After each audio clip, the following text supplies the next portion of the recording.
Nos hemos congregado hoy aquí con alegría para celebrar la Eucaristía en el cuarto domingo del tiempo pascual. Fíjense qué interesante es todo lo que hemos estado celebrando. La primera semana celebramos la resurrección del Señor, lógico. En la segunda semana celebrábamos la resurrección del discípulo, pero en la persona de los 12 apóstoles. La tercera semana, en la calzada de Emaús, o sea, el domingo pasado, celebramos la resurrección del discípulo, pero era en la persona de todos los fieles laicos, católicos prácticos que aman y siguen a Dios. Y hoy retornamos en el cuarto domingo del tiempo de Pascua a la resurrección del discípulo, pero de todas las ovejas. Crean o no crean, sean o no sean, estén o no estén, en ese evangelio que tiene que llegar a todas partes del mundo. ¿Qué es lo primero que tenemos que establecer en este cuarto domingo del tiempo pascual? Que este es el domingo de la jornada mundial para la oración por las vocaciones. Todos nosotros en esta Eucaristía y toda la semana tenemos que orar con poder para que el Señor mande pastores, más obreros a su mies, por las vocaciones sacerdotales y religiosas, por los consagrados y las consagradas, hombres y mujeres de fe que quieran consagrarse, separarse para Dios y trabajar por el bien de las almas, por la conversión de las almas, para que el Evangelio llegue a todas partes del mundo. De manera particular es también el domingo de orar por las vocaciones nativas, puertorriqueños y puertorriqueñas que quieran consagrarse al Señor. Tradicionalmente hablando, este domingo se conoce como el domingo del buen pastor. Y entonces lo que estamos pidiendo es que se abra nuestro oído interior para oír la voz del buen pastor. Que nuestros pasos aprendan a caminar sobre las huellas del Cristo para que lo sigamos solo a Él. Que nuestro corazón aprenda a palpitar al unísono con el corazón del Cristo para que seamos un solo corazón y una sola alma. Que nuestro oído se abra a su voz para que no podamos confundirla con la voz de ningún falso pastor o ningún falso Mesías. Y que nuestras vidas se vivan solo de acuerdo al Evangelio, que es la norma de vida real, la máxima en el quehacer de un católico práctico, con el mandamiento principal: amar a Dios sobre todas las cosas, amar al otro como a ti mismo. Este es el cuarto domingo y todo eso es lo que encierra. Encima de eso tenemos una primera lectura tomada de los Hechos de los Apóstoles en el capítulo 2. Este capítulo es el capítulo de Pentecostés. Por lo tanto, lo que hemos estado leyendo en todos estos días es el primer discurso de Pedro, o mejor dicho, la primera homilía que se predicó en la iglesia verdadera. A esa primera homilía se le va a llamar el querigma, es una homilía querigmática. No dije carisma y no dije carismático. El carisma y lo carismático tiene que ver con los dones del Espíritu Santo de Dios. El regalo que Dios nos hace, a través del cual podemos movernos para servirle mejor al Señor y a su iglesia. Son los dones y carismas de la iglesia. El querigma se traduce por el primer anuncio. Este evangelio que están haciendo en Pentecostés como iglesia, y es el primer anuncio, aquello que se anunció primero, y lo que tenemos que anunciar el resto de nuestras vidas. ¿Qué es el querigma en todos sus temas? Que creemos y tenemos un Dios misericordioso, infinitamente misericordioso. Es el amor infinito de Dios su primer tema. Que ese Dios, conociendo nuestro pecado, el hombre peca y se aparta de Dios, pero ese Dios en su infinita misericordia nos atrae con lazos de amor. Y fue entonces cuando envió a su Hijo único, nacido bajo la carne, nacido de la ley, y lo envió para rescatarnos del pecado y de la muerte. Y ese tema sería el señorío de Jesús. Todo el amor de Dios reflejado en la persona de Cristo, que viene a morir en la cruz o a redimirnos con su sangre preciosa. Y ese Cristo que nos rescata del pecado y de la muerte y luego nos envía al Espíritu Santo de Dios. Y ese Espíritu que viene y sopla sobre aquella iglesia que estaba encerrada por miedo a los judíos, que se abren puertas y ventanas y salen a la plaza pública a predicar con poder que ese Cristo ha resucitado.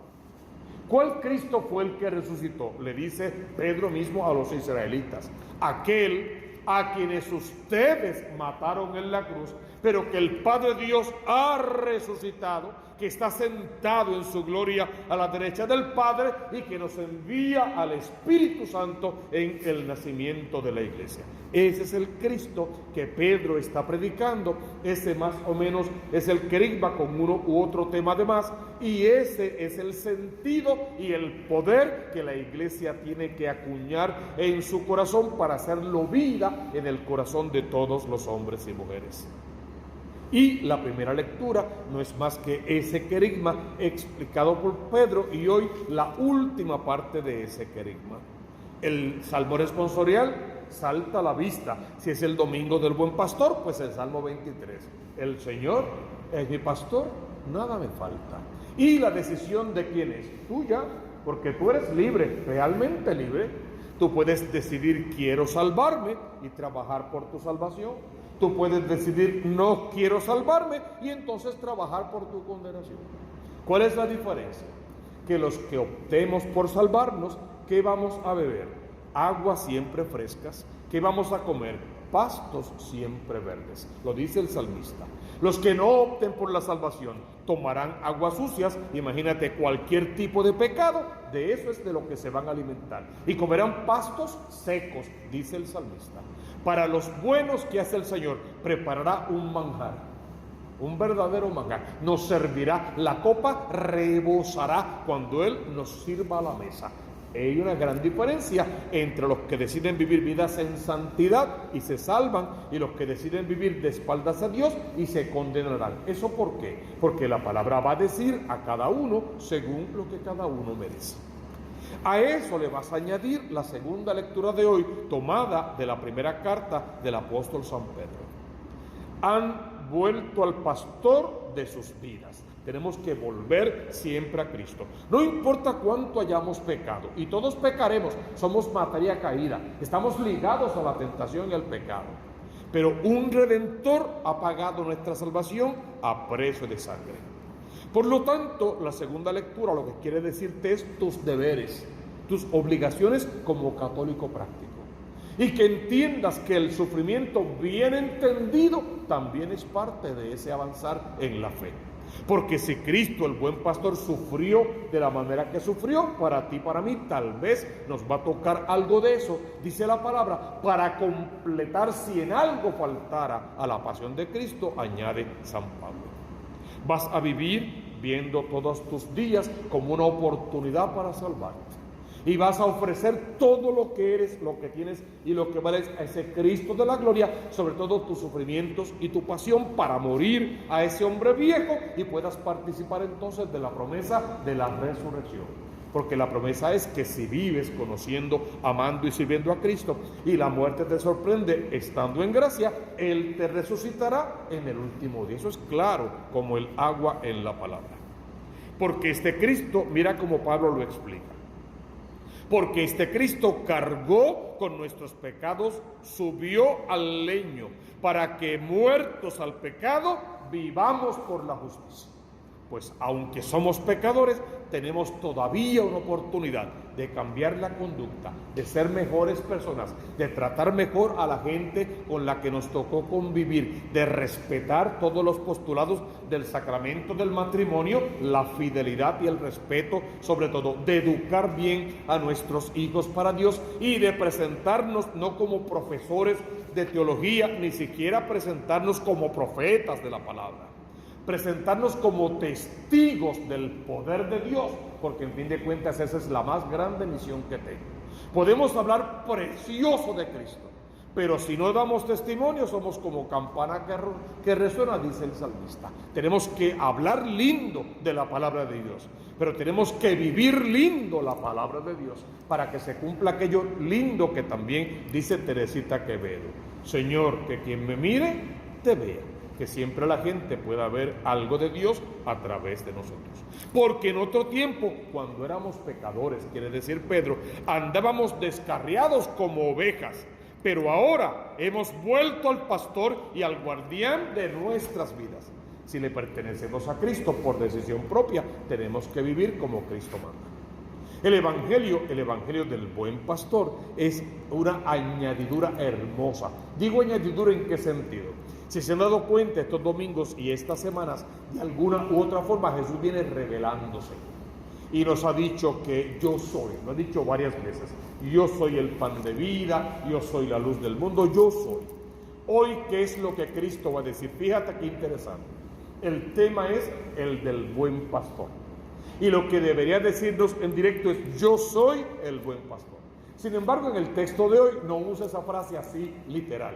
Usa una quizá más abarcadora. Yo soy la puerta de las ovejas.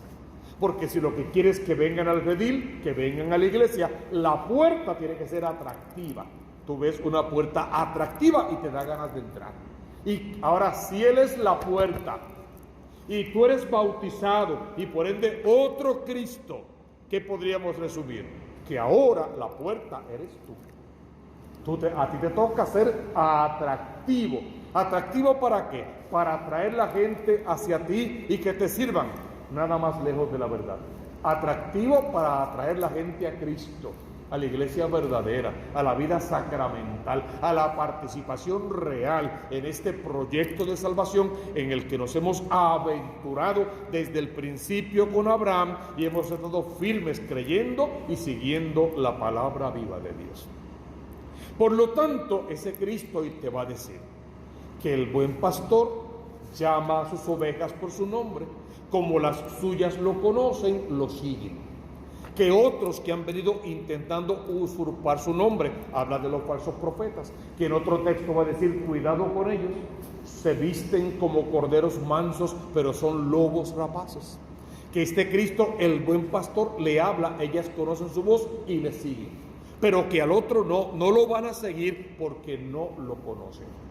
Un católico práctico ahí se detiene para preguntarse: ven acá, de todas las invitaciones que me llegan a mí todo el día, por internet, llamadas telefónicas, lugares que paso, sentimientos que tengo guardados en el corazón y a veces emergen y salen afuera y me dominan, de todas las invitaciones que el mundo me hace y que a la vez Dios me está haciendo, en el día de hoy, ¿a cuáles yo concurrí? ¿A cuáles de esas invitaciones yo le hice caso? ¿Cómo traté la gente? ¿Cómo viví? ¿Qué cosas vi en mi internet? ¿De qué participé? Todo lo que yo hice durante el día de hoy, ¿me llevó a seguir la voz de Cristo? ¿O yo seguí mi propia voz? ¿O la voz de un impostor, de un falso profeta, del que entró no por la puerta, sino que se saltó la barda, decía el evangelio de hoy? ¿Qué voces yo seguí? Si yo hoy a mi esposo, a mi esposa, a mis hijos, a mis papás tal vez ancianos, los traté con coraje, con repugnancia, rechazándolos, hiriéndolos, maltratándolos, yo no seguí la voz del buen pastor, que me manda a amarlos como Cristo ama a su iglesia. Si por el contrario tuve paciencia, los traté con cariño, con amor, de vez en cuando por mi carácter pues se me fue un poquito el hilo, ¿verdad? Porque el que no tiene dinga tiene mandinga y si no carabalí. Tal vez en algún momento perdí la tabla, pero rápido reaccioné, recapacité, pedí la disculpa necesaria y empezamos otra vez. Bueno, yo estoy siguiendo la voz del buen pastor. Fácil no es, pero imposible tampoco. La cosa es permanecer, perseverar, creerle esa palabra y cumplir con esa palabra viva de Dios. ¿Qué quiere la liturgia de la palabra de hoy? Que aprendas el querigma de memoria, el primer anuncio, y lo proclames por todas partes. Que entiendas que exige sacrificios, hasta sufrimiento tal vez, y lo entiendas, lo aceptes y lo lleves a cabo bien. Que sepas que tienes que ir a lugares donde los pastos sean verdes y las aguas son frescas.